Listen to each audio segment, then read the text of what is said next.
Hello everybody and welcome to a different type of vlog. As you can probably see, we are outside on my balcony right now, and that is because my motorcycle has not arrived back from Patagonia yet. It's been almost 4 months since I have returned, but because of the coronavirus pandemic, the transport of the motorcycle has been a nightmare, and I'm still waiting to get the bike back to me. Okay, so this is not a different type of vlog just because of the setting we are in right now, but also because of the topic I want to talk about today. I generally refrain from giving any advice on the channel regarding any topic connected to motorcycling, hence the maybe in the title of this video. As you can probably see, the main guest of our party today, the helmet itself, is no longer with us, and I will explain to you why this is the case later in the video. What I'm about to tell you right now is not necessarily an advice, but more a recollection of my experience with this helmet. But in order to reach my conclusion at the end of the video, I have to somehow give you a background on the helmet, so you trust me that I actually used it for the past year, and I'm not just talking because I'm imagining things. So, the AGV Sportmodular was launched in late 2018, I think, and AGV were marketing it to be the lightest and safest modular helmet. Okay, so regarding the lightness, it is indeed a very light helmet. It has I think around 1,300 grams for the M size shell that I used. And regarding its safety, I have fortunately not been put in a situation in which to find out whether it is safe or not. I ordered the helmet at the beginning of 2019 together with the rest of my new touring gear, and I did a live unboxing of it on YouTube, which is a bit embarrassing now when I look back at it, but if you want to watch it, and anyway, you can see it up here. After I got the helmet, the first trip in it was in the Baltic Tour in May, exactly 1 year ago.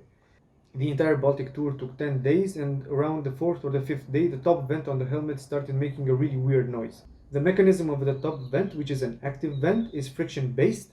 So whenever you close the vent, the entire module of the vent itself moves. Whenever you close the vent, friction keeps it shut. And at some point, this entire mechanism failed. So I was riding along on the motorcycle, I think it was under 100 kilometers an hour, and the vent itself, the entire module, started rattling so wildly that I could barely ride in the helmet anymore. I ended up sticking it shut with 2 stickers. You can see that in the picture here. And then when I came back from the Baltic Tour, I ended up sending the helmet for warranty back to AGV. I cannot tell you how disappointed I was by the extremely long time it took them to fix it. So I think it took 3 months for them to fix the helmet, the entire summer basically. So I didn't use the helmet for the entire season of 2019. Anyways, AGV fixed the top vent, they sent the helmet back, and then I left for my Patagonian adventure. Again, halfway around the Patagonian trip, the top vent catastrophically failed in the exact same way. I had to tape it shut with some duct tape. You would probably think that I could have just kept it open if it was just rattling when it was shut, but when I opened the top vent, the wind off my windscreen would go directly into the vent, and it would make the helmet like twice as noisy as it was with the vent closed. But the biggest problem, although the top vent breaking again was a big bummer and I got really pissed off, the biggest problem was that the detent teeth on the right side of the visor mounting mechanism completely broke off, and that meant that I couldn't keep my visor open anymore. It wouldn't stay open, so the wind would would slam it shut every time I went above 30 or 40 kilometers an hour, and you can imagine that that was a lot more annoying. To conclude, I don't know whether there is a design flaw regarding the top vent on the helmet, or I just received like a really botched up unit, one of the first units to go into production, but that for me was a deal breaker.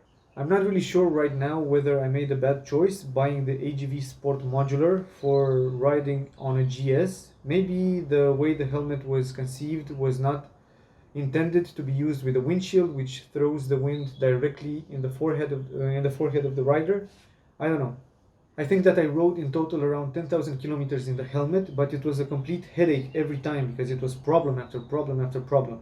I ended up sending it back to AGV for the second time to be repaired under warranty, and fortunately enough, they said they were not going to repair the helmet but to replace the entire unit with a new one. After some extended talks with Moto In, They agreed to replace the Sportmodular, which I cannot stand anymore, with a different helmet, a different manufacturer. It has just arrived, it's here with me, and I will show it to you in our next video for the unboxing. Yeah, but until then, in the end, I think I have mixed feelings regarding the AGV Sportmodular. The idea behind the helmet is really cool. It's the lightest modular helmet on the market right now. It's completely made of carbon, including the chin, which normally in other carbon modular helmets, the chin is made of fiberglass or plastic or whatever. However, the construction quality of the helmet is like really, really shitty, which is unacceptable for a €700 helmet. So yeah, as I said in the title, maybe don't buy the AGV Sportmodular. Thanks for watching and see you next time for the unboxing.